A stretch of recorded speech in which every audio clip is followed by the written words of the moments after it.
Our sermon this morning is titled Anticipating the Famine.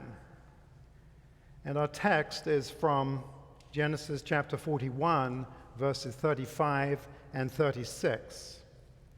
And let them gather all the food of those good years that are coming.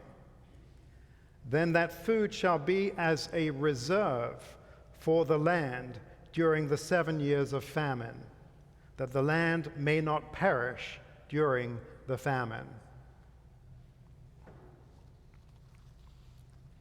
I think it's fair to say that we can all identify with times of plenty and with times of scarcity,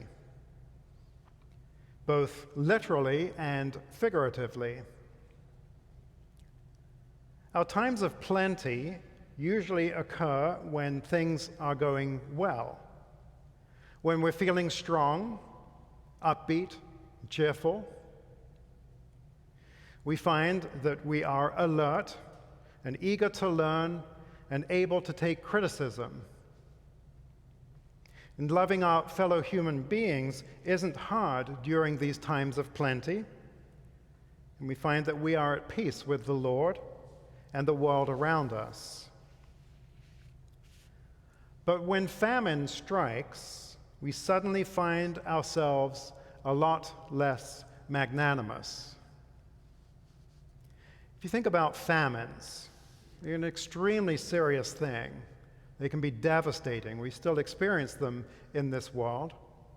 They are a devastating thing to happen, and it is no different on a spiritual level.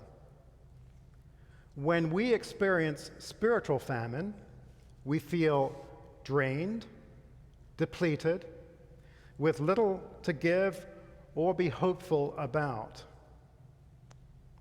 And the suffering that is caused by the famine that we experience in our lives makes it seem as if our years of plenty never even existed. Pharaoh's dreams, along with Joseph's interpretation that the land of Egypt would experience 7 years of plenty, followed by 7 years of famine, is spiritually significant and instructive. It is significant and instructive because Pharaoh and his people were given a heads up. Prepare for the famine by taking advantage of the good fortune of the 7 years of plenty coming your way, and you will prosper. This revelation, if you will, enabled Egypt to anticipate the famine, to plan for it in such a way that their suffering was minimized. This is the point of our sermon today. The Lord wants to minimize our suffering in life by helping us take advantage of the abundance of spiritual nourishment that He provides. The question is, where does that nourishment reside, and how do we gain access to it? When we're going through a difficult time, say an argument or struggle with a loved one or friend, or we're experiencing a health crisis or a recent loss, or we're at a crossroads in our career, or we're dealing with our own shortcomings and evil tendencies, the first thing that usually happens is that we forget about our years of plenty. We forget about all of the good and innocent times of our childhood and youth, when the Lord was with us, when we had a clear sense of right and wrong and of what we needed to do, and when we took action and it actually worked. So this is what we'll be focusing on today. First, exploring what it takes to be prepared and ready for when famine strikes. And secondly, understanding what it looks like to dig deep into the spiritual reserves that the Lord has stored up within each one of us. On a spiritual level, this story is about how the Lord takes care of us from earliest infancy right on to extreme old age by nourishing us with this enormous storehouse of spiritual food. A nourishment we first taste in childhood and then later in adult life, if we so choose. This is what is meant by Joseph gathering very much grain, so much so that he stopped counting. Let's read in context. Now in the 7 plentiful years, the ground brought forth abundantly. So Joseph gathered up all the food and laid up the food in the cities. Joseph gathered very much grain as the sand of the sea until he stopped counting, for it was without number. What a beautiful image of this spiritual storehouse that the Lord has done for each one of us. And we're taught that the collection and storage of 1/5 of the produce of the land during the 7 plentiful years is a description of how the Lord stores up within us remains or remnants, which are these precious heavenly affections hidden deep within our inner being. And here is the key idea of these remains or remnants in the context of spiritual famine. We read, "These remains or remnants are where a person's actual life resides, and they are what a person is nourished by spiritually whenever need and desire, that is, whenever spiritual famine arises." What a wonderful thought. This is such a unique and beautiful set of teachings in the new church, these teachings about remnants or remains, the things that remain with us that lie hidden, and in the context of today's story, are extremely plentiful, but are also something that we forget about. Here are some of the remarkable facts that we're told about these remains or remnants. They are what connect us to the spiritual world, to heaven, and ultimately to the Lord. They are the Lord's dwelling place with us. Remains or remnants are heavenly loves, heavenly affections, stored without our knowledge in the deepest part of our mind. We're taught that every human being receives them. They are stored up and preserved for later use, and especially for when famine strikes. And they are, as you heard read this morning, states of innocence from infancy, states of love for our parents and siblings and teachers and friends, and states of charity toward our neighbor, and compassion toward the poverty-stricken and the needy. And the point that is emphasized over and over again is that these precious heavenly states, these loves, are never lost. They are hidden deep within our mind. So this spiritual sustenance, these heavenly affections, are what enable us to survive, to be human. And without them, we would not be able to give or receive love. We would have no compassion, no empathy, no desire to learn, no innocence or willingness to be led by the Lord, and no interest in spiritual things at all. But again, this is where the challenge comes in. In times of famine, we forget that we have these reserves that can be tapped into or drawn from. In our times of famine, we feel depleted, feel like the tank is empty, running on empty, and it's a real experience. This is spiritual starvation. In a few moments, I'm going to invite you to think about a case in your own life and reflect on it, both the years of plenty and a year of famine. So the challenge comes in us forgetting or not even realizing that we have this storehouse that we can draw from. And the world around us and the evil influences around us are no help either. We can be fooled and tricked by the influences of this world, where in that time of famine we think that there is absolutely no way forward, that our faith is no longer going to help us. And this is where people experience a real questioning of God, a real questioning of their faith and their religion. And we certainly experience this in our own church. But this is where the planning and the anticipation of the impending famine pays off. It is by drawing on our reserves, by remembering that we have this incredible richness in our lives, these treasures in heaven that we recited in the recitation this morning, that our focus turns to that which feeds the soul. So I want to start giving you some techniques for in times of famine. How do I access, or how do I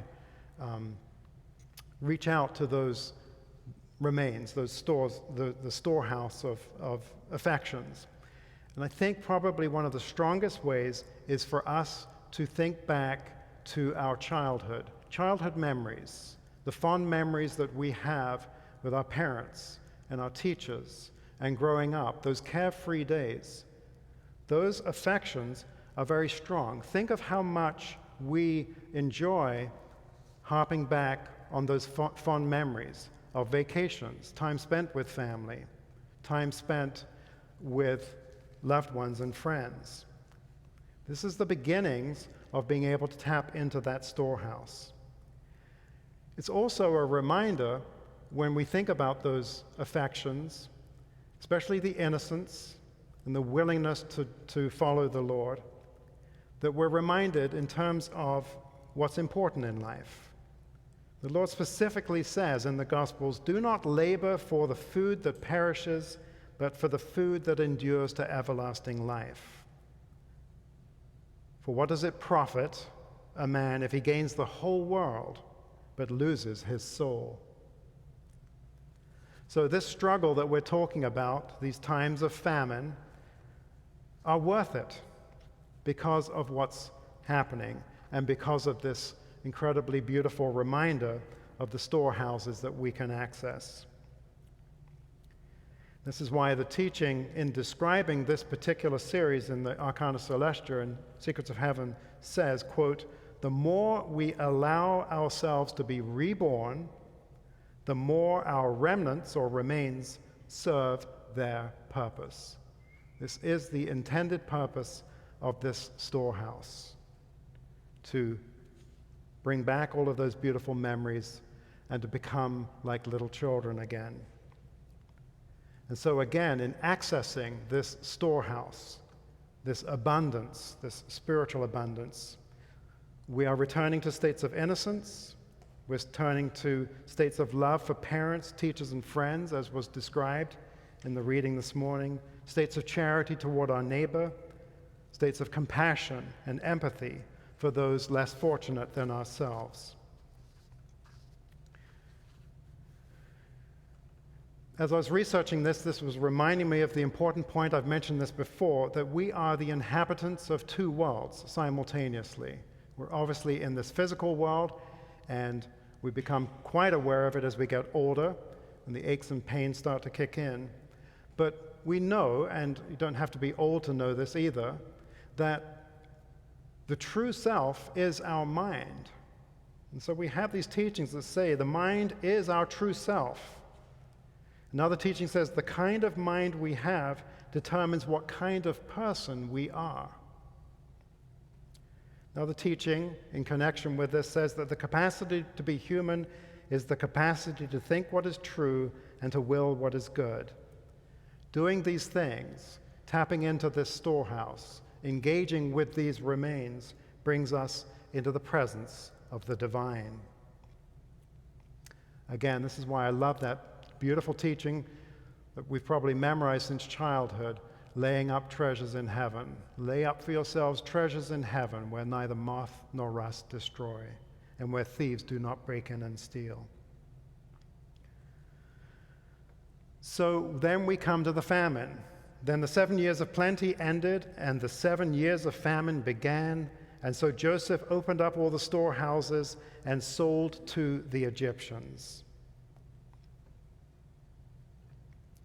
So when we struggle and suffer, that is, when we experience spiritual famine, it is so important to find something meaningful to focus on. I think our knee-jerk reaction is just to wait and hope that it goes away. But think about finding something meaningful to focus on in that time of famine, like reaching out to others, or doing something useful, or noticing the joy and beauty of the Lord's creation around you. These sound so simple, so childlike. Why would we do that? Because that's what engages this spiritual storehouse. This is what opens up the spiritual storehouse. It is the simple things in life that will reignite the loves within us that the Lord has stored.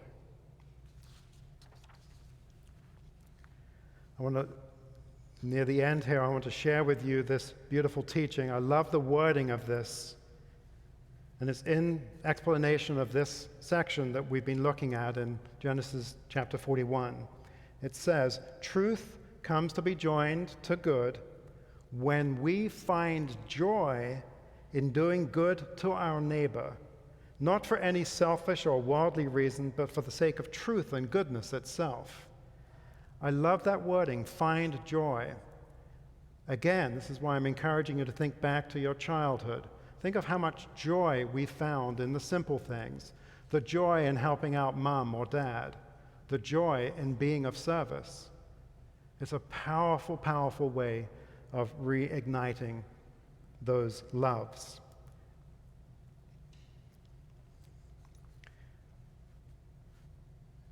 So it is true that these famine states, by definition, create a bleak and mental landscape. We're told that the 7 years of famine signify desolation, even to the point of despair. But even in times of suffering like this, we have the opportunity, the freedom, to shift our mindset. And the Lord does this by drawing on our reserves, which is what Joseph's work in Egypt pictures. Drawing on our remains by bringing, as one teaching says, some of our remnant out of storage and reintroducing it. It sounds so mechanical and technical, but isn't that a lovely idea? That when we turn to the Lord, when we engage in memories from the past, sweet memories, innocent memories from our childhood and youth, that this enables the Lord to bring out some of the remnant out of storage and reintroduce it to us, to our present struggle, to our present predicament. So I said a little bit earlier, I want to give you a chance before we close to take a moment to first think back, and it may be all the way back to childhood, to a time of plenty in your life, and think about the affections, think about the joy that you experienced in that time of plenty. And then once you've experienced that, because this is the sequence that we are given in the Lord's Word, is the sequence of plenty, then take time to think of a famine that you are experiencing or that you have experienced. And in that moment, think of what reserve, think of what memory, what childhood affection you could tap into to bring into that desolate situation that you might be facing right now. I'll give you about a minute to reflect on that.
So in conclusion,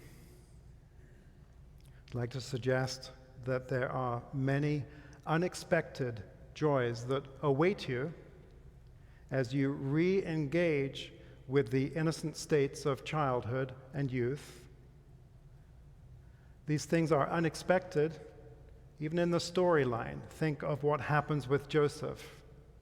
Once the famine comes, that is when his family, that is when he's reunited with his brothers. There is this joyful, tearful reunion, which wouldn't have happened without the famine. So the point today is that this spiritual famine that we experience can actually reunite us with the Lord, and it has the potential of us opening up the storehouses with the Lord's help and discovering new loves, ones that we experienced in childhood, but now have the maturity behind them to become a part of the life of heaven. But the Lord says, "Blessed are those who hunger and thirst for righteousness, for they shall be filled." Amen.